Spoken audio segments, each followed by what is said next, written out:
लो everyone, कैसे हैं आप सब लोग? आई होप सब अच्छे से होंगे। कुछ टॉपिक्स हमारे रह गए थे एग्जाम्पशन चैप्टर के, आइए वो स्टेप बाय स्टेप डिस्कस करते हैं हम। तो पहला क्या है बेटा, एंट्री नंबर 66 बहुत ज़्यादा इंपॉर्टेंट है। और जो प्रैक्टिकल क्वेश्चंस करेंगे तो आपको दिखेगा इसमें से हम बहुत क्वेश्चन पूछे जा रहे हैं।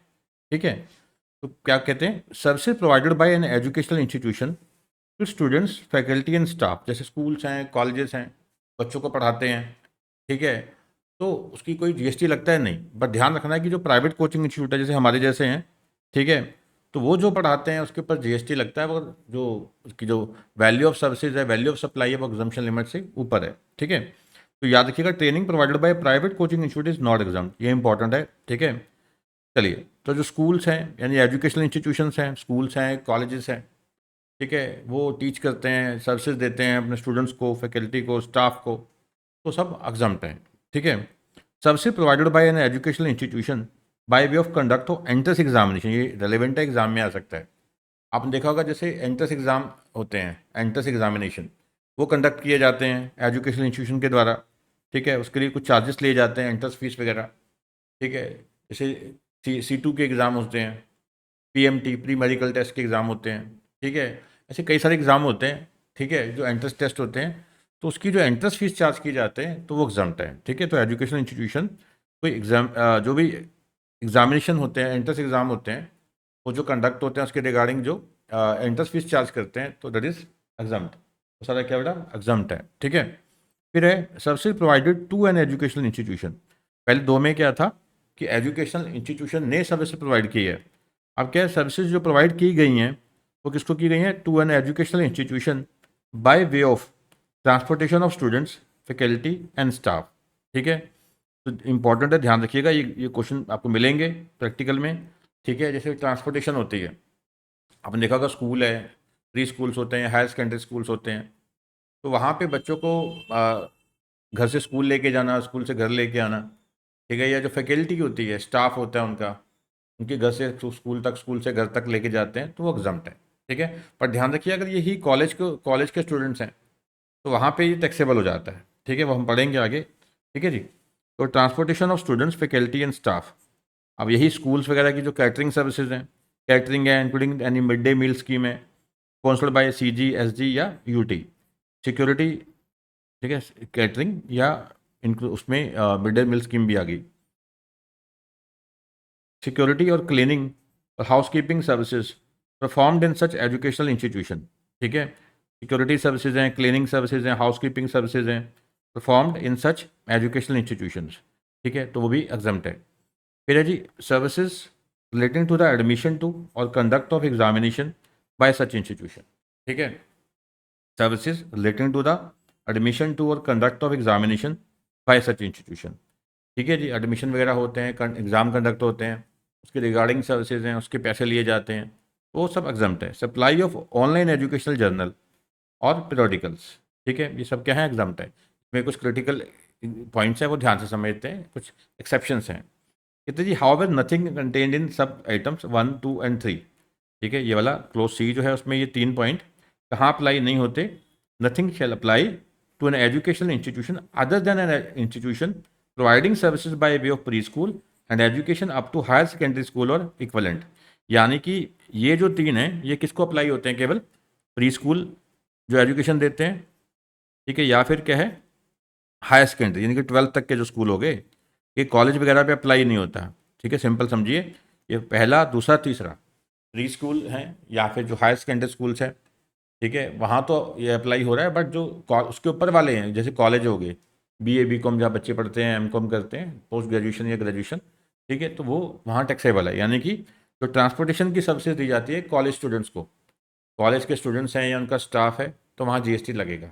ठीक है, या फिर जो सिक्योरिटी, क्लीनिंग और हाउस कीपिंग सर्विसेज हैं या कैटरिंग है, ठीक है, कॉलेज में है, ठीक है, कॉलेज स्टूडेंट्स को दी जाती है, ठीक है, वहाँ क्या होता है, टैक्सेबल। ठीक है, फर्दर नथिंग कंटेन्ड इन सब आइटम 4 ऑफ C, यानी ये वाला, अब ये किसको अप्लाई नहीं होता, ये ध्यान रखिएगा, स्कूल वालों को, ये सिर्फ कॉलेज वालों में अप्लाई होता है। ठीक है, shall apply to an institution providing services by way of pre school education and education up to higher secondary school और इक्वलेंट और education as a part of an approved vocational education course. तो उनको apply नहीं होता, जैसे college वगैरह हो रहे हैं, ठीक है, डिग्री प्रोग्राम में वहाँ पे अब ये प्रोडिकल दिए जाते हैं, ठीक है, तो वहाँ एग्जाम्प्ट है। तो यानी कि जो लास्ट वाला है, ठीक है, ये ऑनलाइन प्रोडिकल्स वगैरह हैं, ठीक है, तो ये तो क्या है, ये एग्जाम्प्ट है, ठीक है। कहाँ पे एग्जाम्प्ट है?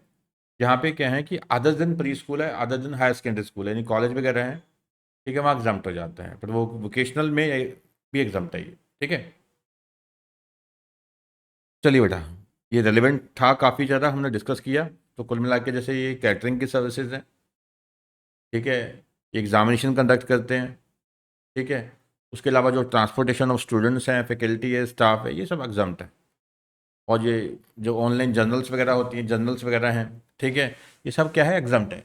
पर ध्यान रखिएगा, जैसे कैटरिंग की सर्विसेज हैं, ठीक है, कैटरिंग है या मिड डे मील्स है या transportation of student, staff, faculty वगैरह है, ये कॉलेज के केस में, यानी अदर देन जो प्री स्कूल है या other than higher secondary schools हैं, वहाँ पे ही टैक्सेबल हो जाती है, ठीक है। और जो जर्नल्स हैं, ऑनलाइन जर्नल्स हो गई या प्रिंटेड जर्नल्स होती हैं, ठीक है, तो वो क्या है कि स्कूल के केसेस में टैक्सेबल है, कॉलेज लेवल पे ही एग्जाम्प्ट है। आई होप आपको कॉन्सेप्ट समझ आ गया होगा। नेक्स्ट है एंट्री नंबर 68, ये बहुत इंपॉर्टेंट है, मोस्ट इंपॉर्टेंट कह सकते हैं। एक ये वाला, एक जो है, जो जो फोक डांस परफॉर्मेंस है, फोक परफॉर्मेंस है, क्लासिकल परफॉर्मेंस है, ठीक है, वो वाला। Subsidy provided to an recognise sports body, ठीक है, किसको सब्सिडी दी गई है, रिकॉग्नाइज स्पोर्ट्स बॉडी द्वारा को, बाय एन इंडिविजुअल, कौन दे रहा है, ए प्लेयर, रेफरी, अंपायर, कोच और टीम मैनेजर।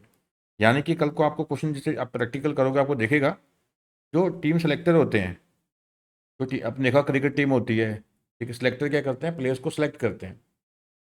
सेलेक्टर्स जो होते हैं वो प्लेयर्स को सिलेक्ट करते हैं, ठीक है, तो वो नहीं, वो जो पैसा ले रहा है, ठीक है, वो टैक्सेबल हो जाएंगे, ठीक है। सिलेक्टर्स है, यानी टैक्सेबल कौन से केस में है, टीम का सिलेक्टर जो सर्विसेज दे रहा है, ठीक है, वो टैक्सेबल है। उसके अलावा जो कमेंटेटर्स होते हैं, नवजोत सिंह सिद्धू, ठीक है, देखा होगा आपने, ठीक है, जो कमेंटेटर्स होते हैं वो जो सर्विसेज दे रहे हैं, अपने पैसे लेते हैं, उसके ऊपर जीएसटी लगता है, ठीक है, ध्यान रखिएगा। ये टैक्सेबल है, टीम सेलेक्टर हैं, कमेंटेटर हैं, या कोई और है। एग्जाम कौन से, केवल ये वाले। प्लेयर हो गया, खिलाड़ी जो हैं जैसे, ठीक है, रेफरी है, अंपायर है, कोच है, टीम मैनेजर। ये खाली क्रिकेट नहीं, कोई भी स्पोर्ट्स है, ठीक है। For participation in sporting event organised by a recognised sport body. अब ये भी ध्यान रखना कि अगर जो, मान लीजिए हम सर्विसेज, तो मान लीजिए अब क्या है, एक विराट कोहली है जैसे, मान लो, ठीक है, विराट कोहली है। अब वो क्या है कि अपनी सर्विसेज दे रहा है, प्लेयर है वो तो, ठीक है। अब वो पैसे किससे लेता है, ठीक है, पेमेंट कौन करती है उसको, बीसीसीआई। जो भी मैच प्ले करता है, मैच में खेलता है वो, जो भी है, ठीक है, उसको पेमेंट कौन करता है, बीसीसीआई। यानी सर्विसेज किसको दे रहा है, बीसीसीआई को, और इसके बदले उसे क्या मिलते हैं, पैसे, ठीक है। सर्विसेज देता है बीसीसीआई को, बीसीसीआई उसको क्या करता है, पेमेंट देता है, यानी कंसिडरेशन पे करता है, ठीक है। अब एक स्पोर्ट इवेंट हुआ, इसको ऑर्गेनाइज कौन करता है, जो आईपीएल जैसे होता है, आईपीएल। अब इसको क्या होता है, आईपीएल को ना जो कंपनीज होती हैं वो ऑर्गेनाइज करती हैं, ठीक है। अब ये देखना पड़ेगा जो स्पोर्टिंग इवेंट है, उसे ऑर्गेनाइज कौन कर रहा है। अगर से कोई रिकॉग्नाइज स्पोर्ट्स बॉडी कर रही है, जैसे बीसीसीआई इसको ऑर्गेनाइज कर रही है, आईसीसी इसको ऑर्गेनाइज कर रही है, ठीक है, या ऑस्ट्रेलियन क्रिकेट का जो होती है कमेटी या काउंसिल जो भी है, ठीक है, तो वो उसको ऑर्गेनाइज कर रही है, जो रिकॉग्नाइज स्पोर्ट्स बॉडी है, ठीक है, तो एग्जम्प्ट है।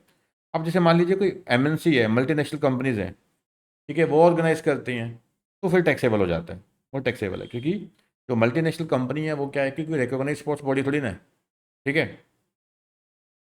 ठीक है जी। और दूसरा, services provided to a recognise sports body by another recognise sports body, यानी कि एक रिकॉग्नाइज स्पोर्ट्स बॉडी किसी दूसरी रिकॉग्नाइज स्पोर्ट्स बॉडी को सर्विसेज दे रही है। एक रिकॉग्नाइज स्पोर्ट्स बॉडी किसी दूसरी रिकॉग्नाइज स्पोर्ट्स बॉडी को सर्विसेज देती है, दैट इज ऑल्सो एग्जम्प्ट, ठीक है। नेक्स्ट है एनी सर्विसेज, 2069 है, any services provided bye national skill development corporation setup by government of India, ठीक है, ये पढ़ लो एक बारी, रीडिंग है खाली, ये एग्जाम में पूछा जा सकता है, ठीक है।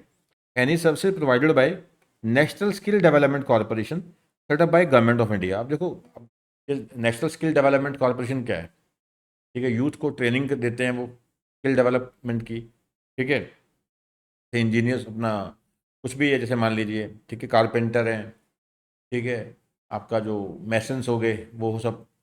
Sector skill council approved by national skill development corporation, an assessment agency approved by Sector Skill Council or National Skill Development Corporation, a training partner approved by the National Skill Development Corporation or Sector Skill Council in relation to the National Skill Development Program implemented by National Skill Development Corporation, or a vocational skill development course under the National Skill Certification and Monetary Reward Scheme, और any other scheme implemented by national skill development corporation.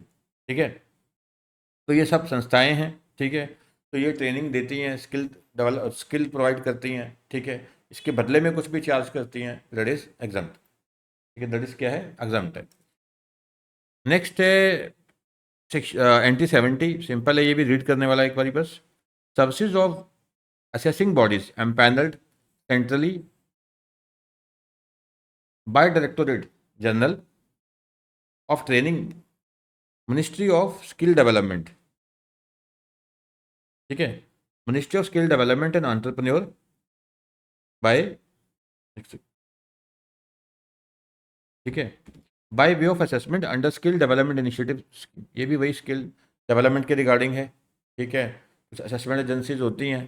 ठीक है, तो assessment assessing bodies हैं कुछ जो जिनका empanelment हो रखा है किसके पास, directorate general of training, ministry of skill development and entrepreneurship के पास।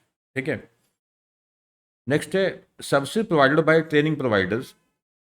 ये क्या है, प्रोजेक्ट इंप्लीमेंटेशन एजेंसीज हैं, project implementation agencies under Deendayal Upadhyaya Grameen Kaushalya योजना implemented by the Ministry of Rural Development, Government of India, by way of offering skill or vocational training courses certified by National Council for Vocational Training, certified by National Council for Vocational Training। ठीक है, ये project implementation agencies जो हैं under Deendayal Upadhyay, ठीक है, जो ग्रामीण कौशल योजना है उनके तहत। नेक्स्ट ये, ठीक है, जैसे कुछ हैं बहुत समझने वाले हैं, कुछ है जैसे रीडिंग है, बस दिमाग में रखना है कि दीनदयाल उपाध्याय जो कौशल योजना है, ठीक है, उसके अंडर आ रहा है तो एग्जाम्प्ट है। सबसे प्रोवाइडेड टू CG SG, ठीक है, ये इंपॉर्टेंट है, याद रखिएगा, एग्जाम में बनता है ये। सबसे provided to CG SG UT administration under any training programme for which 75% of the expenditure is borne by the CG SG UT। अब ध्यान रखिएगा, कोई भी ट्रेनिंग प्रोग्राम में, ठीक है, अगर वहाँ पे खर्चे जो बहुत बियर किए जा रहे हैं सेंट्रल गवर्नमेंट या स्टेट गवर्नमेंट या यूटी के द्वारा, वो एटलीस्ट 75% खर्चे बियर कर रही है खुद, तो एग्जाम्प्ट है, अदरवाइज टैक्सेबल है। क्वेश्चन घूम के आएगा कि हाँ जी 70% जो है या 60% एक्सपेंडिचर गवर्नमेंट बियर कर रही है, बाकी क्या है कि प्राइवेट बियर कर रहे हैं एजेंसी, तो फिर वो टैक्सेबल हो जाएगा। जहाँ पे 75% कौन बियर कर रहा है, ठीक, खर्चे गवर्नमेंट, सेंटर या स्टेट या यूटी, तो एग्जाम्प्ट है। नेक्स्ट है NT 74 है सर्विसेज बाय वे ऑफ, ये रेलिवेंट है, ठीक है, मेडिकल प्रैक्टिशनर्स जो होते हैं, डॉक्टर्स वगैरह, वो सर्विसेज देते हैं, तो दैट इज एग्जाम्प्ट। ठीक है, services by way of health care services by clinical establishment and authorise medical practitioner और पैरामेडिक्स, जैसे MBBS हैं, ठीक है, MD लोग डॉक्टर्स होते हैं, BDS वगैरह, ये अपनी सर्विसेज देते हैं, फीस चार्ज करते हैं 1000 रुपया, 500 रुपया, 2000 रुपया। ठीक है, देखा होगा आपने, मंथली इनकी जो सर्विसेज की वैल्यू 10-10 लाख हो जाती है, बट एग्जाम्प्ट है। ठीक है, क्योंकि मेडिकल केयर जो है ये एसेंशियल एक सर्विस है, ठीक है, मोस्ट एसेंशियल कह सकते हैं हम। Services provided bye way of transportation of a patient in an ambulance other than दो स्पेसिफाइड इन ए वर्क। ठीक है, तो जो एम्बुलेंस सर्विसेज होती हैं, ठीक है, जिसमें क्या है कि पेशेंट को ले जाया जाता है। और टेक्स्ट पॉइंट है, health care services means any service by way of diagnosis और ट्रीटमेंट और केयर फॉर इलनेस, कोई बीमार है, किसी को इंजरी हो जाती है, डिफॉर्मिटी है, abnormality है, प्रेगनेंसी है, in any recognised system of medicine in India and including services by way of transportation of patients to and from of a clinical establishments but does not include hair transplant. ये ध्यान रखना कि जहाँ पे hair transplant है, एक बाल झड़ गए हैं, ठीक है, हेयर ट्रांसप्लांटेशन चल रही है, और कॉस्मेटिक और प्लास्टिक सर्जरी, देखो बॉलीवुड हीरोइंस होते हैं, हीरोज होते हैं, वो प्लास्टिक सर्जरी कराते हैं, तो वहाँ GST लगता है। ठीक है, एक्सेप्ट व्हेन अंडरटेकन, हाँ, अब किसी को चोट लग गई है कि ज़िंदगी बचानी है, उसका फेस ही इतना ख़राब हो गया, डिफॉर्म हो गया है, तो सही करना है, फिर वो एग्जाम्प्ट है। ठीक है, एक्सेप्शन क्या आ जाती है इसमें, कॉस्मेटिक सर्जरी और प्लास्टिक सर्जरी में, व्हेन अंडरटेकन टू रिस्टोर और रिकंस्ट्रक्ट एनाटॉमी और functions of body affected due to the congenital defects, developmental abnormalities, injury और ट्रॉमा। ठीक है, इन केसेस में तो चल ठीक है जी, ये जो प्लास्टिक सर्जरी है, ठीक है, कॉस्मेटिक सर्जरी एग्जम्प्ट है। अदरवाइज क्या है कि इस पे जीएसटी लगता है। अब क्लिनिकल एस्टेब्लिशमेंट क्या है, मीन से, ठीक है, पहले हमने क्या डिस्कस किया, हेल्थ केयर सर्विसेज क्या है, ठीक है।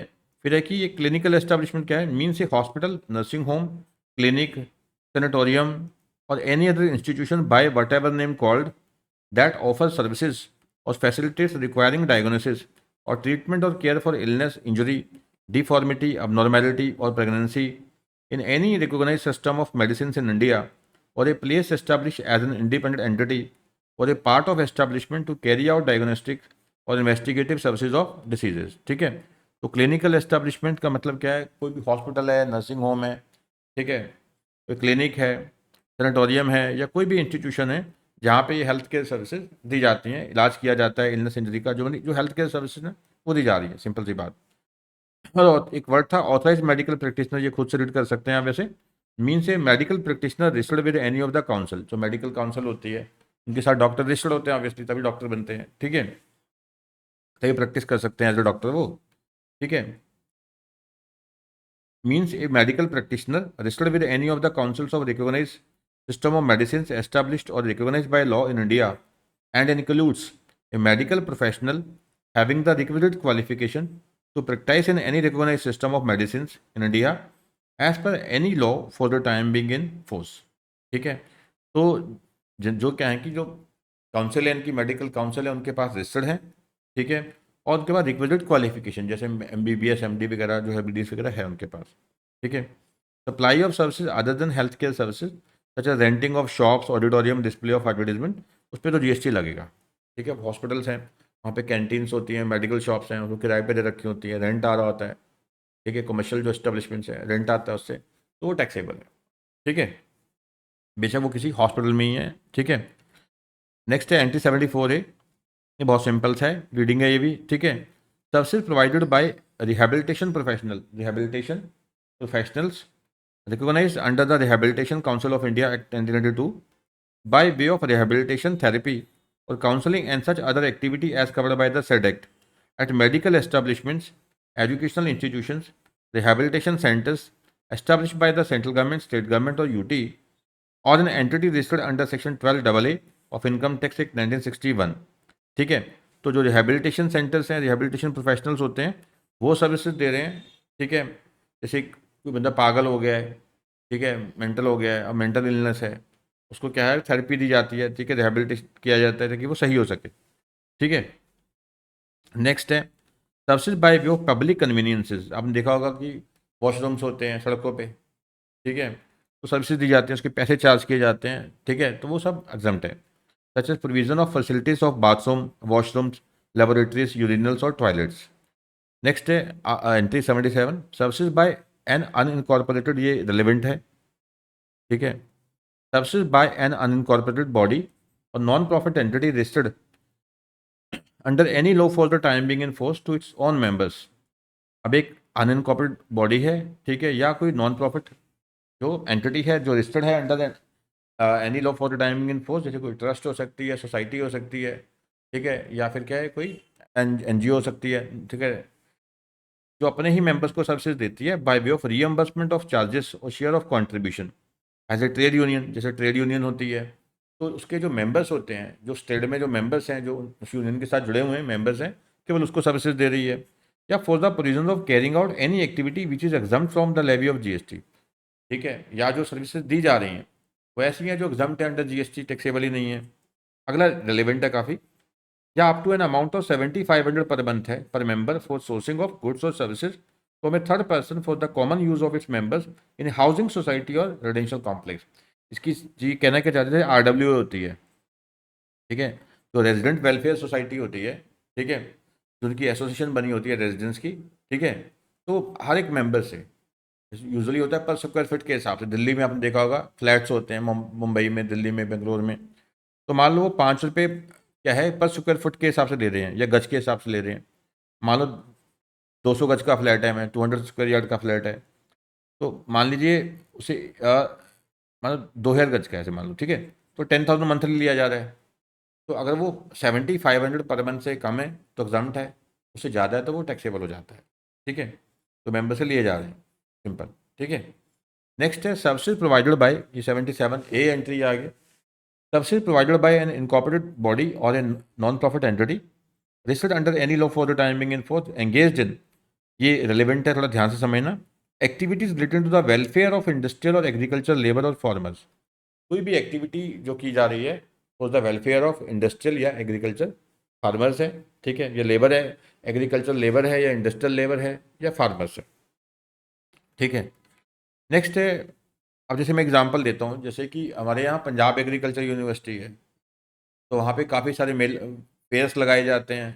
ठीक है, एग्जीबिशंस होती हैं, वो for the welfare of farmers होती है, तो वो जो सर्विसेज दे रहे हैं दैट इज़ टोटली एग्जम्प्ट। ठीक है, या कोई सर्विसेज है for the promotion of trade commerce industry, अब संस्थाएं हैं, फिक्की है जैसे। ठीक है, T2 है यहाँ पे, ये सब क्या है कि ट्रेड एसोसिएशंस हैं जो अपने जो ट्रेड मेंबर्स हैं उनको सर्विसेज देते हैं। Promotion of trade commerce industry agriculture arts science literature culture sports education social welfare charitable activities and protection of environment. ठीक है, तो उसके प्रमोशन के लिए जो ट्रेड है, कॉमर्स है, एजुकेशन वगैरह है, ठीक है, साइंस है, कल्चर है, आर्ट्स है, उसके प्रमोशन के रिगार्डिंग जो सर्विसेज देते दैट इज एग्जाम्प्ट।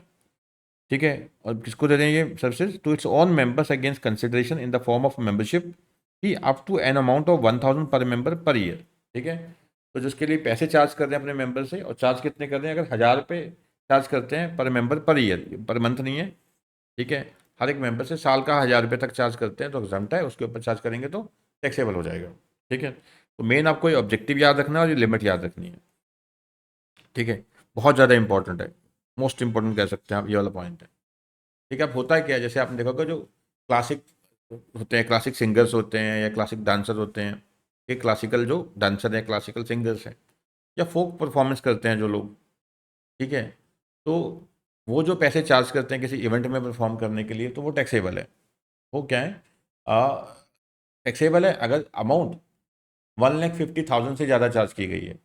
अगर 1,50,000 तक चार्ज की गई है तो एग्जाम्प्ट है। क्लासिकल परफॉर्मेंस या फोक परफॉर्मेंस एग्जाम्प्ट है। ठीक है, वो किसी उस कैसे सारी म्यूजिक की हो सकती है, डांस की हो सकती है, या कोई थ्रेटिक परफॉर्मेंस हो सकती है। ठीक है, जैसे क्लासिकल डांस कर दिया, क्लासिकल म्यूजिक, हम सुना होगा कथकली है, कर्नाटिक कोई परफॉर्मेंस है। ठीक है, तो ध्यान रखिएगा, तो की वर्ड्स क्या है यहाँ, फोक परफॉर्मेंस है, क्लासिकल आर्ट परफॉर्मेंस है, म्यूजिक हो सकती है, वो डांस परफॉर्मेंस हो सकती है, थ्रेटिक परफॉर्मेंस हो सकती है। ठीक है, तो चार्जेस कितने हैं? 1,50,000 रुपये तक के हैं। ठीक है, तो एग्जाम्प्ट हो जाएंगे, 1,50,000 से ऊपर है तो टैक्सेबल है। The exemption shall not apply to services provided by such artist as a brand ambassador. ये बहुत इंपॉर्टेंट है, क्वेश्चन में आप देखेंगे बहुत सारे क्वेश्चन हैं प्रैक्टिकल क्वेश्चन में। एज ए ब्रांड एम्बेसडर अगर चार्ज किया गया है तो वो टैक्सेबल हो जाएगा। As a brand ambassador charge करेगा आर्टिस्ट जो है तो टैक्सेबल होगा, अदरवाइज क्या है, वो एग्जाम्प्ट है। ठीक है, एग्जाम्प्ट भी तब है अगर परफॉर्मेंस कौन सी है, फोक है, आर्ट्स है, क्लासिकल है। ठीक है, और जो चार्ज किया गया अमाउंट वो 1,50,000 तक की है, 1,50,000 से ज़्यादा टैक्सेबल हो जाएगा। ठीक है, ये भी इजी है, इंपॉर्टेंट है। Services by way of admission to museum, national park, wild life sanctuary, tiger reserve, zoo. ठीक है, चिड़ियाघर वगैरह होते हैं, ठीक है, म्यूजियम्स वगैरह होते हैं, तो वहाँ जो आपने देखा टिकट लगती है एडमिशन के, वहाँ जाने के एंट्रेंस फीस लगती है, तो सब एग्जम्प्ट है, कोई टैक्स नहीं लगेगा उसके ऊपर। ऐसे कुछ प्रोटेक्टेड मॉन्यूमेंट्स होते हैं पुराने, जैसे जैसे ताजमहल हो गया। ठीक है, तो वहाँ एडमिशन अंदर जाने के लिए कुछ पैसे लगते हैं। ठीक है, तो सब एग्जम्प्ट है। Services by way of admission to a protected monument so declared under the ancient monuments and archaeological sites and remains act 1958 और any of the state acts for the time being in force. ठीक है, उस protected monuments हैं। ठीक है, तो वहाँ पे एंट्री की कुछ चार्जेस हैं, that is exempt. Services by way of training, ये इंपॉर्टेंट है, एग्जाम के लिए क्वेश्चन मिलेंगे आपको इसके भी। कोई ट्रेनिंग होती है, कोई कोचिंग होती है, काहे को, रिक्रिएशनल एक्टिविटीज़ के लिए रिलेटेड टू आर्ट्स और कल्चर बाय एन इंडिविजुअल, एक इंडिविजुअल है। ठीक है, तो कोई ट्रेनिंग प्रोवाइड करता है रिक्रिएशनल एक्टिविटीज़ में के रिगार्डिंग, जो आर्ट्स और कल्चर के रिगार्डिंग। ठीक है, तो वो क्या है, एग्जाम्प्ट है।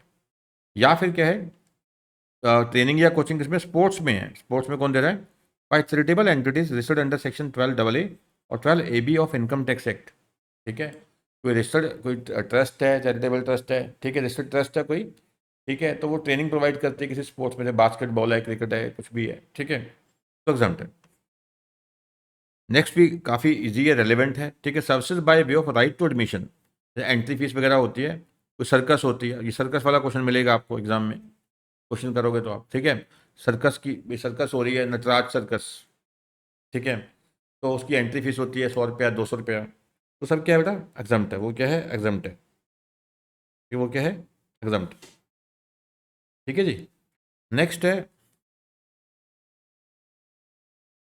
सर्कस है, डांस है, या कोई थिएट्रिक परफॉर्मेंस है इंक्लूडिंग ड्रामा और बैलेट, अवार्ड फंक्शन कोई होता है, या कॉन्सर्ट है, पीजेंट है, म्यूजिक परफॉर्मेंस है, या कोई एनी स्पोर्टिंग इवेंट है other than a recognise sporting event, ठीक है। रिकॉग्नाइज स्पोर्टिंग इवेंट है तो भी वो भी एग्जाम्प्ट है। Planetarium where the consideration for right to admission to the events और places as referred in clause ABCD above is not more than 500, ठीक है। तो कोई प्लेनेटेरियम इवेंट है कोई, जहाँ पे प्लेनेटेरियम है, ठीक है, वहाँ पे जो एडमिशन की एंट्री है वो 500 रुपये तक है, तो क्या है, 500 पर बंदा है तो एग्जाम्प्ट है, तो ज़्यादा है तो टैक्सेबल हो जाएगा। अब कहते हैं कि रिकॉग्नाइज स्पोर्टिंग इवेंट क्या है, means any sporting event organise by recognise sports body where the participating team और individual represent any district, state, zone और कंट्री। आपने देखा होगा जैसे डिस्ट्रिक्ट मैच होते हैं, ठीक है, डिस्ट्रिक्ट लेवल के मैच हो रहे हैं जहाँ पे डिस्ट्रिक्ट की टीमें हैं, औरंगाबाद, पुणे, मुंबई की ऐसी टीम चल होती हैं, ठीक है, तो या स्टेट लेवल की है, पंजाब हरियाणा की आपस में टीम खेल रही है, ठीक है, जोन लेवल पे है, organised by national sports federation और affiliated federations where the participating teams और individuals represent any district, state और जोन, ठीक है, कोई नेशनल स्पोर्ट्स फेडरेशन है या उसकी आगे जो एफिलेटेड फेडरेशंस हैं, ठीक है, by association of individual India, Indian universities, inter university sports board, school games federation of India, all India sports council for deaf, Olympic committee of India और special Olympic Bharat, या फिर by central civil services cultural and sports board as part of national games by Indian Olympic association, या under panchayat Yuva Krida और खेल अभियान team, ठीक है। ये सब क्या है बेटा, ये रिकॉग्नाइज स्पोर्ट्स इवेंट है, ठीक है। इतना आपको याद नहीं करना, एक बार गो थ्रू करना है, ठीक है, इसको गो थ्रू कीजिए, इतना कुछ खास रेलिवेंट नहीं है ये पॉइंट, ठीक है, एक बार गो थ्रू करना बहुत जरूरी होता है। आप स्किप करोगे वो most bad thing. First thing क्या है, if you skip the points, ठीक है, at least you have to go through once. Recognise sports body क्या होती है, एटलीस्ट पता तो लगता नहीं क्या है ये, रिकॉग्नाइज स्पोर्ट्स बॉडी क्या है, जैसे कि BCCI वगैरह होगी, ठीक है, इंडियन ओलंपिक एसोसिएशन है, स्पोर्ट्स अथॉरिटी ऑफ इंडिया है, national sports federation recognised by ministry of sports and youth affairs of central government and its affiliate federation, national sports promotion organisation recognised by ministry of sports and youth affairs of the CG, the international Olympic association और federation recognised by international Olympic association, और a federation और body which regulates a sport at international level and it's affiliated, या federation और bodies regulating a sport in India, ठीक है। तो ये क्या होगी हमारी, ठीक है, रिकॉग्नाइज स्पोर्ट्स बॉडी, ठीक है जी। चलिए बेटा नेक्स्ट करते हैं हम, services by way of right to admission to an event organise under FIFA under 17 world cup, ठीक है, नॉट रेलिवेंट नाउ, पुराना हो गया, 2017 का कप था।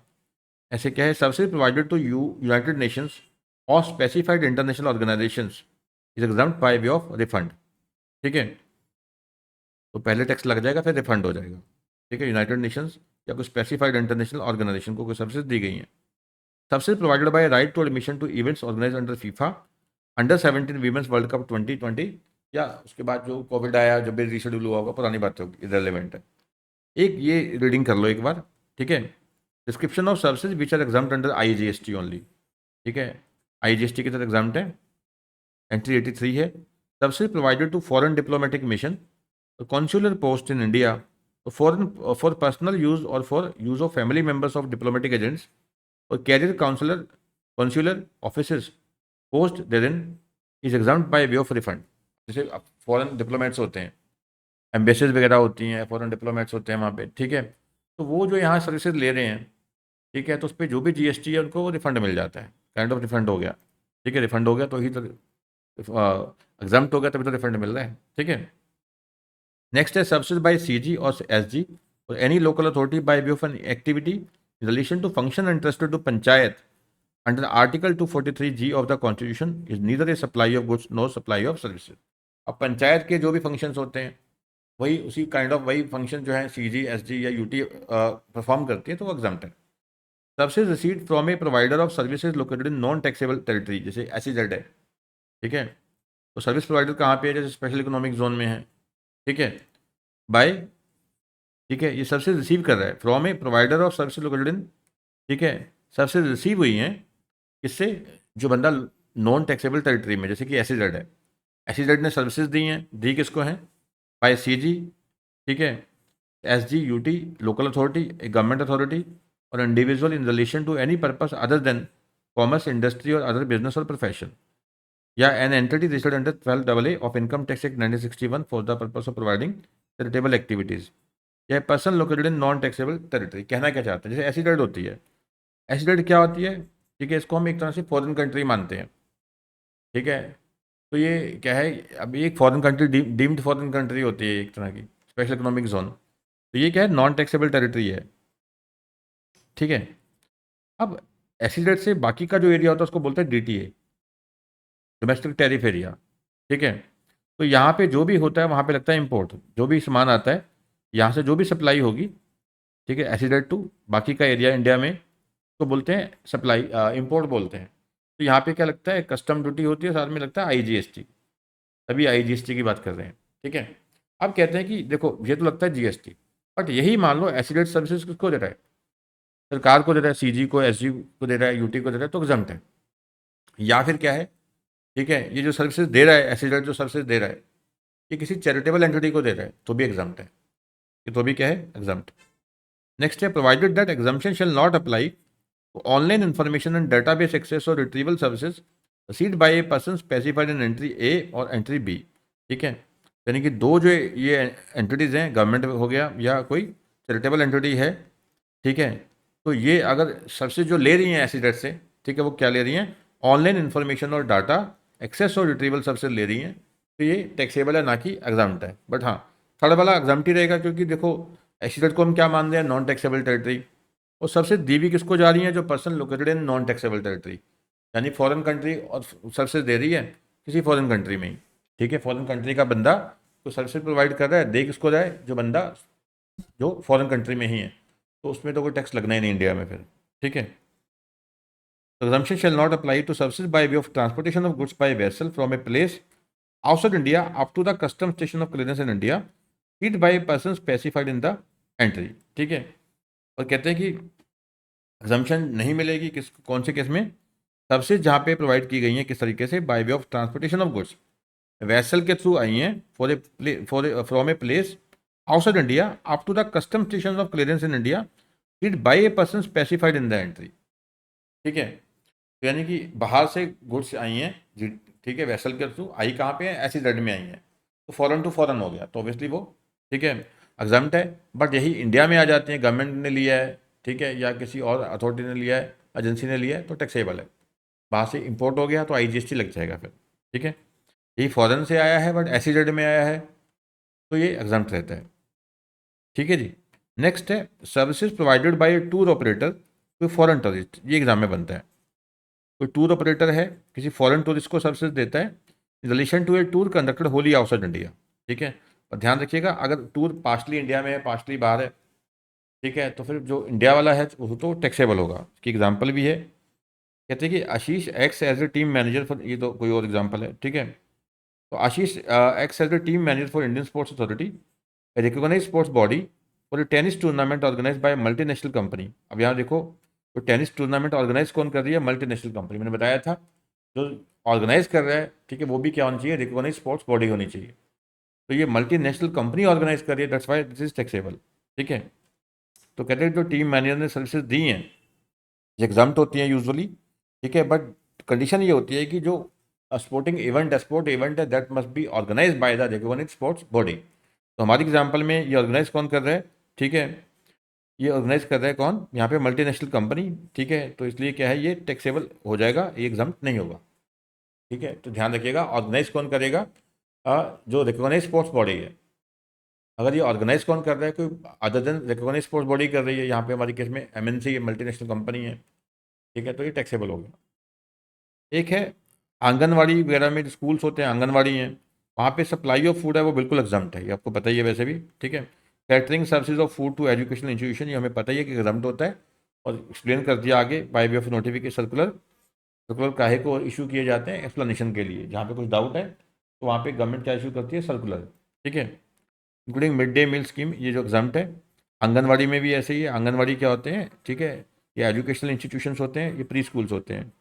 Exemption applies irrespective of source of funding, ठीक है, वेदर फ्रॉम गवर्नमेंट ग्रांट्स हो रहे हैं, कॉर्पोरेट डोनेशन। अब जो ये चल रहे हैं आंगनवाड़ी वगैरह, ठीक है, कहाँ से चल रहे हैं, बेसिकली गवर्नमेंट ग्रांट से के ऊपर चल रहे हैं, on the basis of government grants चल रहे हैं, या on the basis of corporate donation चल रहे हैं, तो ये एग्जाम्प्ट है, ठीक है। दस serving food in schools and anganwadi is fully GST exempt, ठीक है। तो ये क्या होते हैं, जीएसटी से एग्जाम्प्ट होते हैं, ठीक है। नेक्स्ट है बेटा GST on road construction with annuity payment, ये रीड कर लो बस एक बार, ठीक है। तो कहते हैं कि देखो जो services of access to road bridge है, on payment of toll annuity, ये क्या होते हैं, एग्जाम्प्ट होते हैं। जैसे हम जाते हैं टोल पे करते हैं, टोल पर खुद अपने आप में टैक्स है, उसके ऊपर क्या टैक्स लगाना है, ठीक है। कहाँ एग्जाम नहीं होते, एन्युटी या डेफर्ड पेमेंट्स है paid for construction of roads is not exempt from GST. तो कंस्ट्रक्शन ऑफ रोड के लिए एन्युटी जो पे की जाती है तो वो टैक्सेबल है। तो ओनली ऑपरेशनल सर्विसेज जो है एग्जाम्प्ट है। तो construction of road against annuity attract GST, जो हमने समराइज किया इसको। GST on services provide by CG central और state board, for example national board of examination. कहते हैं कि जैसे सर्विसेज हैं by central state boards including NBE, ठीक है, नेशनल बोर्ड ऑफ एग्जामिनेशन, और conduct of examinations including entrance exams और admission to the educational institutions.